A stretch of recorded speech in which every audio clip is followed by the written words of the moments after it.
मैंने net qualify कर लिया था, पर मुझे रियलाइज़ हुआ कि अगर मैं अब पीएचडी कर लूँगा, तो फैमिली को सपोर्ट कौन करेगा? सडनली मुझे एक ऑफ़र मिला कि सर आप क्या करिए, हमें ड्रॉपर का कुछ सिलेबस करा दीजिए, हम एक बैच बना रहे हैं ड्रॉपर का। इस तरह का मुझे एक बड़े प्लेटफ़ॉर्म से ऑफ़र मिला और आज भी मतलब मुझे अच्छे से याद है कि उस बैच में एक स्टूडेंट की फ़ीस मंथली हमें ₹70 मिलती थी। सर आप क्या करो, इस बुक में अपना नाम दे दो, आपको इतना बेनिफिट मिल जाएगा। और वो 12 मार्च के आस-पास शायद रिज़ाइन किया, तो 21 मार्च को मतलब क्या था, लॉकडाउन लग गया। हेलो एवरीवन, बेटा स्टार्ट करते हैं। ये वो लाइन्स हैं जो मैं अपनी ऑनलाइन या ऑफलाइन क्लासेस में हमेशा बैचेस स्टार्ट करते वक्त बोलता हूँ। तो बच्चे इस लाइन को पसंद भी करते हैं।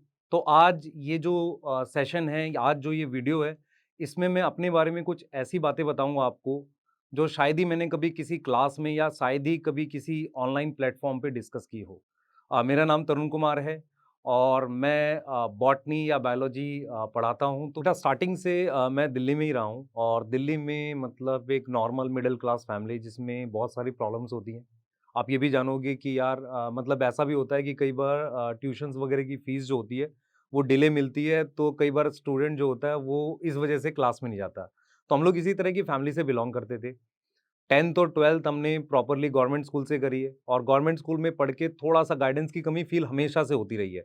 और ऐसा भी होता था कि यार हमारे साथ के कुछ बच्चे प्राइवेट स्कूल में जाते थे, तो हमें फ़ील होता था यार हम भी क्यों नहीं पढ़ सकते? पर उतना अब फ़ील नहीं होता। और उसके बाद जब हमने ये सब मतलब 12th करी, फिर ग्रेजुएशन भी मैंने डीयू से करी, तो वहाँ पर भी क्या होता था कि मतलब मेरे साथ के जो फ्रेंड्स वगैरह थे, वो लोग तो ठीक है, जब हम लोग कहीं घूमने जा रहे हैं, कहीं बैठ रहे हैं, तो अच्छे से मतलब पैसे वगैरह स्पेंड करते थे। तो हम लोग क्या करते थे, उस पैसे के लिए अलग से अर्न भी करते थे। मतलब होता ये था कि मैं ग्रेजुएशन टाइम पे ही अपना अलग से ट्यूशन्स वगैरह पढ़ाने लग गया था और ट्यूशन्स भी मैं 10th वाले बच्चों को पढ़ाता था। जब मतलब मुझे याद है कि मैंने 10th का एक बैच पढ़ाया था, जिसमें हिंदी मीडियम के बच्चे थे और उनको कुछ भी साइंस नहीं आती थी। तो ऐसे बच्चों का मैं एक पूरा बैच पढ़ाया करता था और आज भी मतलब मुझे अच्छे से याद है कि उस बैच में एक स्टूडेंट की फीस मंथली हमें ₹70 मिलती थी। तो उस बैच से कुछ पूरे महीने में शायद ₹1200 हमें मिलते थे। और उसी पैसे को हम लोग स्पेंड करते थे, अपनी बुक्स पे कर लेते थे या कुछ फ्रेंड्स के साथ कहीं चले गए, वहाँ अगर खर्च करना पड़ता था, तो वहाँ करते थे। तो मिडल क्लास फैमिली जो नॉर्मली रहती है ना, वो इसी तरीके से चलती है। तो वहाँ रिसोर्सेज़ का क्रंच रहता है, पर इसमें इम्पोर्टेंट ये होता है कि आपको ये देखना है कि यार मतलब इस क्रंच के साथ आप अपना क्या मतलब रोल रखते हो फैमिली में। तो हम लोग पढ़ते भी थे, लेकिन उसके साथ-साथ स्पेशल अलग से काम भी करते थे। तो फिर उसके साथ मैंने मतलब जब मास्टर्स करी, तो मास्टर्स में भी मतलब हमें ये समझ में आ गया कि यार मास्टर्स करते-करते अगर मैं पीएचडी के लिए जा रहा हूँ, क्योंकि मैंने क्या किया था, जब अपनी मास्टर्स कंप्लीट करी थी, जब खत्म हो रही थी, तो मैंने नेट क्वालीफाई कर लिया था। तो उसके थ्रू हमें स्कॉलरशिप मिल रही थी गवर्नमेंट से और उसकी हेल्प से हम लोग पीएचडी कर सकते थे। पर मुझे रियलाइज़ हुआ कि अगर मैं अब पीएचडी कर लूँगा, तो फैमिली को सपोर्ट कौन करेगा? क्योंकि पीएचडी करने में पूरा दिन तो पढ़ने में चला गया और उतनी स्कॉलरशिप से तो हमें कुछ खास मिल नहीं रहा है ना। तो हमने फ़ील किया कि नहीं यार, ये नहीं करना चाहिए, तो मैंने फिर डिसाइड किया कि चलो एक काम करते हैं, पार्ट टाइम पढ़ाते हैं और साथ के साथ कुछ और करते हैं। अब होता क्या है कि नॉर्मली फैमिलीज़ में क्या होता है कि भई मिडल क्लास फैमिली सिर्फ़ गवर्नमेंट जॉब के लिए देखती है। वो ये मानती है कि यार किसी की गवर्नमेंट जॉब लगेगी तो ज़्यादा अच्छा रहेगा। तो मुझे भी ये फ़ील होता था कि यार चलो क्या करते हैं, यूपीएससी प्रिपेयर करते हैं। तो मैंने आफ्टर जो अपना एमएससी कंप्लीट किया, तो मैंने फिर डिसाइड किया कि चलो एक काम करेंगे, कुछ टाइम पढ़ाएँगे। मतलब दिन का एक पार्ट क्या होता था कि मैं कोचिंग जाता था, खुद पढ़ता था और जो सेकंड पार्ट होता था, मतलब मैं मॉर्निंग से मान के चलो, मॉर्निंग वाली कोचिंग कर ली अपनी खुद की, खुद पढ़ लिया और आफ्टरनून के बाद लगभग 5 से 6 घंटे के आसपास मतलब मैं प्रॉपरली क्या करता था, पढ़ाता था और उससे पैसे अर्न करता था। तो किसी तरीके से मतलब इस तरीके से हमने अपना जो स्टार्टिंग का टाइम था, जहाँ पर बैलेंस करके निकाला। हाँ, थोड़ा-सा गिल्ट फील होता है कि यार उस वक़्त और टाइम मिल जाता, चीज़ें और बदल जाती, लेकिन ठीक था। तो इस ऐसे करते-करते हमने बेटा स्टार्टिंग के डेज़ में मतलब अपनी मास्टर्स कंप्लीट करने के बाद यूपीएससी का एग्ज़ाम भी दिया और उस एग्ज़ाम में मतलब प्री क्वालीफाई किया, मेंस भी दिया और जब मेंस का मतलब मान के चलिए सेकंड अटेम्प्ट था या मेंस का हमने मतलब हम ये मान के चल रहे थे कि अगर 1 आध साल और मेहनत करेंगे, निकल जाएगा। तो फिर मतलब फैमिली में कुछ ऐसा हुआ जैसे कि मेरे फादर को मतलब किडनी का डिज़ीज़ रिकॉग्नाइज़ हो गया। तो मुझे इतना डर लग गया कि यार अगर कुछ हो जाता है, तो फैमिली में आगे तो कोई अर्निंग है नहीं। तो फिर वो पॉइंट था जब मैंने डिसाइड कर लिया कि नहीं यार, अब हमें एक प्रॉपर्ली ऑफलाइन कोचिंग में जाकर अब पढ़ाना पड़ेगा। तो मतलब कहीं न कहीं ये रहता है कि आपको हर पॉइंट पे जाके डिसाइड करना पड़ता है कि यार आपको फाइनेंशियल डिसीज़न लेने हैं कि आपको मतलब अपने पर्सनल लेवल के लिए डिसीज़न लेने हैं। तो मैंने हमेशा से जो डिसीज़न रहे वो उसी तरीके से लिए कि नहीं ठीक है, अब हमें फाइट करना है तो हमें आगे जाकर इस तरीके से करना पड़ेगा। तो फिर मैं प्रॉपर ऑफलाइन में पढ़ाने लगा। तो जब मैं ऑफलाइन में पढ़ाने लगा, मैं मतलब मैंने देखा ये चीज़ खुद देखी मैंने कि यार जो स्टूडेंट्स होते हैं ना, वो मतलब उनको पता ही नहीं कि पढ़ना क्या है। तो कंटेंट भी ऐसा लगता था मुझे कि यार ये एनसीईआरटी के अराउंड है नहीं। तो हमने क्या किया, खुद से अपने क्वेश्चंस बनाने स्टार्ट किए। मतलब मैं मानता हूँ कि लैपटॉप से मैं टाइप करता था। लगभग एक टाइम था जब मैं 8 से 9 मिनट में खुद मतलब टाइप करके क्वेश्चंस बनाता था। एक क्वेश्चन इतना टाइम लग जाता था। लेकिन धीरे-धीरे करते-करते फिर ये समझ में आया कि कंटेंट ऐसा होता है, बच्चों के अराउंड होता है, तो ये कंटेंट फिर बच्चों ने पसंद भी किया। मतलब ऑफलाइन में मुझे इतना ज़्यादा उसका सपोर्ट मिला बच्चों का कि इतना ज़्यादा बच्चों ने पसंद किया कि मैंने काफ़ी ज़्यादा डॉक्टर्स मतलब बनने में कंट्रीब्यूशन किया और ये जर्नी रही लगातार। लेकिन कहीं न कहीं ये भी फ़ील होता था कि यार हम बहुत कम बच्चों को पढ़ाते हैं, बहुत कम बच्चों को गाइड कर पाते हैं क्योंकि कई बार कई बच्चे ऐसे आते थे कि यार सर आप यहाँ हो नहीं, मतलब जैसे मान लो हम आपसे पढ़े थे, पर हमारा जो ब्रदर सिस्टर है वो पढ़ नहीं सकता क्योंकि हम शिफ्ट कर गए। तो हम उनके लिए क्या कर सकते हैं? मतलब जो बच्चे हमारे रीच में ही नहीं है, जो बच्चे हमारे आस-पास नहीं है, हम उनके लिए कर क्या सकते हैं? तो ऐसा हमें लगा नहीं कि यार मतलब कुछ तो कर सकते हैं ना। तो ऑनलाइन पढ़ाने का अपने को रहता था कि यार थोड़ा बहुत कोशिश करते हैं, ऑनलाइन पढ़ाते हैं हम लोग। ट्राई करते हैं ऑनलाइन पढ़ाने का, लेकिन मतलब रिसोर्सेज़ का रहता है कि भई जब आप प्रॉपर्ली ऑफलाइन पढ़ा रहे होते हो, तो आपको रहता है कि यार दिन भर आपको जॉब करनी है। ऑनलाइन पढ़ाने के लिए क्या होता है कि आपको एक एक्स्ट्रा पूरे रिसोर्सेज़ चाहिए, अलग से टाइम भी निकालना है और फिर उसको आपको नहीं पता ना कि आप जो पढ़ा रहे हो वो कैसा जा रहा है कैमरे पे, ये पता ही नहीं था। तो करते थे कोशिश, मैंने रिकॉर्डिंग भी काफ़ी सारी करी थी इसके लिए, लेकिन लगता नहीं था कि यार ये चीज़ ठीक जा रही है, नहीं जा रही है। फिर मतलब जो टाइम आ गया कोविड का, तो कोविड जब लगा तो उससे पहले मैंने ऑलरेडी डिसाइड कर लिया था कि मैं अपना सेंटर खोलने वाला हूँ। वहाँ पर मैं बायो अपने हिसाब की पढ़ाऊँगा और ट्राई ये करूँगा कि जो मतलब रहेगा बच्चे को उस तरह का कंटेंट पढ़ाएँगे, उस तरह का समझाएँगे कि जो बच्चे के लिए बहुत अच्छा हो। तो ये डिसाइड मैंने ऑलरेडी कर लिया था। तो मैंने मतलब मुझे याद है कि मैंने जॉब छोड़ दी थी, मतलब एक रेप्यूटेड इंस्टीट्यूट था, वहाँ से मैंने जॉब छोड़ दी थी। तो छोड़ के मैंने मतलब क्या किया कि प्रॉपर रिज़ाइन कर दिया और वो 12 मार्च के आस-पास शायद रिज़ाइन किया और 12 या 10 ऐसा कुछ था टाइम था, मुझे ऐसे से याद नहीं। तो 21 मार्च को मतलब क्या था, लॉकडाउन लग गया। तो अपने को ये हुआ कि यार अब तो मतलब जॉब भी छोड़ दी है, ऊपर से कोविड लग गया तो कोई जॉब ही नहीं है। और फिर ये हुआ कि कुछ लोग मतलब मैंने खुद से क्या किया, मुझे एक चीज़ तो समझ में आ गई थी कि यार मेरा कनेक्ट बहुत ज़्यादा है बच्चों के साथ। मतलब बहुत सारे डॉक्टर्स को मैं जानता हूँ, बहुत सारे स्टूडेंट्स को मैंने जानता हूँ। तो मैंने एक कोर्स डिज़ाइन किया खुद से कि 11th क्लास को मैं पढ़ाऊँगा और वो कोर्स ऐसा था कि मैंने मतलब कि ऑनलाइन पढ़ाना है मैंने, प्रॉपरली लैपटॉप के थ्रू मैं ऑनलाइन पढ़ा रहा था उनको। तो उस तरीके से मैंने कोर्स डिज़ाइन किया, अपने मतलब बच्चों को भेजा और वैसे करके मैंने एक बैच बना लिया।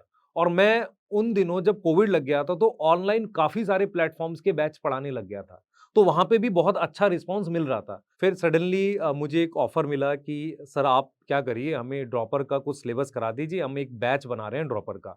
इस तरह का मुझे एक बड़े प्लेटफ़ॉर्म से ऑफ़र मिला। तो मतलब फाइनेंशियल बहुत ज़्यादा अच्छा नहीं पर स्टिल ठीक था। पर मैंने कहा कि यार ठीक है मैं करा देता हूँ। तो वहाँ पर मुझे रियलाइज़ हुआ कि यार मतलब और भी बच्चे हैं जिन्हें पढ़ाया जा सकता है।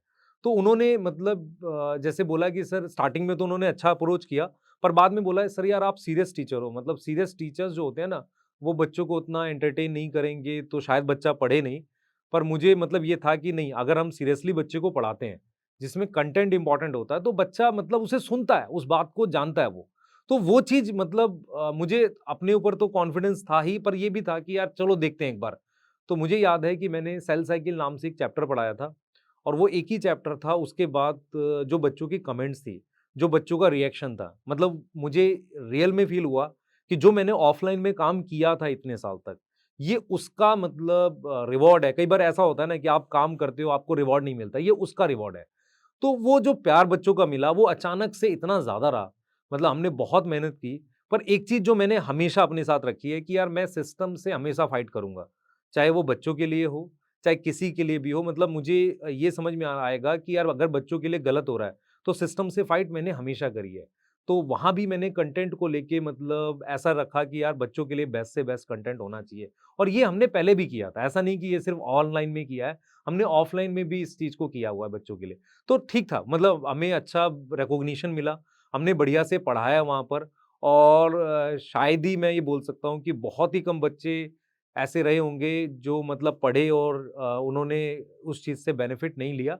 सभी बच्चों को बहुत बेनिफिट हुआ। हमने 3 साल तक लगभग ऑनलाइन प्लेटफ़ॉर्म पे बहुत मेहनत से पढ़ाया और सर लोगों का भी मतलब मैं मानता हूँ काफ़ी सपोर्ट रहा इस चीज़ को लेके। लेकिन जब मतलब होता है ना कि यार आपको लगे कि हाँ, अब आपको मतलब उतना नहीं कर पा रहे हो बच्चों के लिए, जब आपको ऐसा फ़ील हो, तो आपको उस चीज़ को फिर छोड़ देना चाहिए।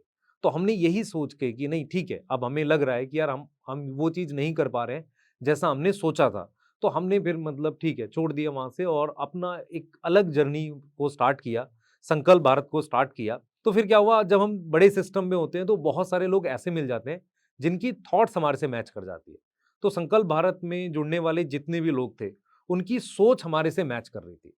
हमने सोचा कि यार ठीक है ना, कोई बात नहीं, अगर हमें उतना सपोर्ट नहीं है तो कोई बात नहीं, हम अपना आपस में सपोर्ट करके कोई सिस्टम बनाते हैं ना। तो उस तरह का सिस्टम हमने बनाने की सोची। हम किसी के अगेंस्ट तो कभी गए नहीं। हमने तो बस ये सोचा कि क्यों ना कोई ऐसा सिस्टम बने जो बच्चों के फ़ेवर में हो और वही हम लोग हमेशा से काम करते रहे। तो कुछ इंसिडेंट्स थे जो मतलब हमें ठीक नहीं लगे। कुछ इंसिडेंट्स थे जो मतलब नहीं भी होने चाहिए थे, ठीक है, हम मानते हैं इस चीज़ को। बेटा अब हमने भी ना कभी ऐसा नहीं कि पर्सनल बेनिफिट के लिए बहुत कुछ किया हो। कई बार कैसा होता है ना कि यार मतलब बहुत सारे लोग बोलते हैं कि जैसे यार सर ये बुक लिख दो आप हमारे लिए, है ना? ऐसा बोलते हैं वो और वो लाते भी हैं कि सर आप अपना सिर्फ़ नाम दे दो। तो हमने क्या किया सिस्टम में रह के भी ना अगर ऐसा कुछ होता है कि यार सर आप क्या करो इस बुक में अपना नाम दे दो, आपको इतना बेनिफिट मिल जाएगा, तो ये हमने किया नहीं। मतलब हम ये सोचते हैं कि जो चीज़ हमने बच्चों को देनी है, उसमें कुछ ऐसा होना चाहिए ना जो हमने क्रिएट किया हो या जिसमें हमने रियल में काम किया हो। तो हमने हमेशा से ये किया है। तो हम ये मानते हैं कि बच्चे तक कभी भी वो चीज़ ना पहुँचे जो मतलब ठीक ना हो। जो हमने की नहीं है, मान लो हम उसका क्रेडिट कैसे ले सकते हैं? तो ऐसा हुआ था कुछ इंसिडेंट्स जिस पे मतलब हमने ज़्यादा बोला नहीं पर स्टिल हम कभी ऐसे चीज़ों का क्रेडिट नहीं लेते हैं जो हमने मतलब बनाई नहीं है। लेकिन स्टिल हमने हमेशा सिस्टम में ऐसा सोचा कि यार बच्चों के लिए कुछ गलत ना हो और वही हम संकल्प भारत में बना रहे हैं और वही हम यहाँ पर करते रहेंगे। जो जर्नी है ना वो मतलब कुछ ऐसी रही है कि यार अचानक से कुछ बना दिया हमने, ठीक है, ज़्यादा कुछ पता नहीं था। हाँ, प्लानिंग थी मतलब हम लोग जानते थे कि कैसे करना है, पर क्या था कि इतना इमोशन आस-पास फैला हुआ था ना कि यार हम लोग खुद इमोशनल थे, चीज़ें अचानक से ऐसी हो गई थी, तो ठीक था मतलब और पर सबसे इम्पोर्टेंट क्या था कि जो टीम के लोग थे ना, वो आपस में इतने ज़्यादा जुड़े हुए थे और आपस में एक-दूसरे के पे इतना ट्रस्ट करते थे, तो ये लग रहा था कि यार ये टाइम निकल जाएगा। तो संकल्प भारत में स्टार्टिंग में मतलब हमने यूट्यूब चैनल पे पढ़ाया, फिर हमें लगा कि यार ठीक है, बच्चों का रिस्पॉन्स मिल रहा है, उनके लिए हम कोर्स भी लाए। तो वो सारी जर्नी ऐसी रही है कि यार बच्चों ने ट्रस्ट किया, हमने उस चीज़ को बनाया और बच्चों को हमने सर्विस देने की कोशिश की, जो सबसे इम्पोर्टेंट होता है। मान लो मैं इमोशनली कोई भी बात करूँ, उसका मतलब महत्व तो बनता नहीं ना, उसकी कोई वैल्यू नहीं बनती। जब तक हम क्या ना करें कि उसके मतलब बच्चों को वो सर्विस दें जिससे वो सिलेक्ट हो जाएँ। क्योंकि इन द एंड जो बच्चा हमें देख रहा है, वो सिलेक्शन के लिए पढ़ रहा है ना। हम इमोशनल होके कोई भी बात बोलें, उससे इम्पोर्टेंट क्या है कि बच्चे क्या मतलब नुकसान ना हो, बच्चे को हम पढ़ा दें, बच्चे को कंटेंट दे दें, बच्चे को ऐसा सिस्टम दे दें जिससे वो पढ़ सके, मेहनत कर सके। बेटा ये मेरी वो जर्नी थी जो शायद ही मैंने बहुत कम डिस्कस की है और आपको मैंने इतने साल पढ़ाते हुए इनमें से बहुत कम बातें आपको पता होंगी। तो एंड करते हैं इस सेशन को आप यहाँ पर और जोश टॉक को बहुत-बहुत धन्यवाद, बहुत-बहुत थैंक यू कि हमें अपनी बात कहने का मौका दिया। थैंक यू बेटा, थैंक यू सो मच। क्योंकि आप जोश टॉक्स देख रहे हैं तो जाहिर सी बात है कि आप अपनी जिंदगी में कुछ बड़ा करना चाहते हैं और वो सारे स्किल्स सीखना चाहते हैं जिनसे आप अपने सपने पूरे कर सकें। और आपके इन्हीं सपनों को पूरा करने में मदद करता है जोश टॉक्स का इंग्लिश स्पीकिंग ऐप, जिसमें हम आपकी मदद करते हैं उन सारे स्किल्स को सीखने में जिनसे आप बाकियों से आगे बढ़ सकते हैं। चाहे इंग्लिश बोलने में कॉन्फिडेंस और फ्लुएंसी की कमी हो या पर्सनालिटी डेवलप करने में परेशानी हो रही है, इस सब के लिए आपको वन स्टॉप सॉल्यूशन हम देना चाहते हैं और इसका नाम है जोश टॉक्स इंग्लिश स्पीकिंग ऐप। तो इंतजार किस बात का है? आज ही डाउनलोड कीजिए जोश टॉक्स इंग्लिश स्पीकिंग ऐप और अपनी सक्सेस की तरफ एक नया कदम बढ़ाइए। Click the link now.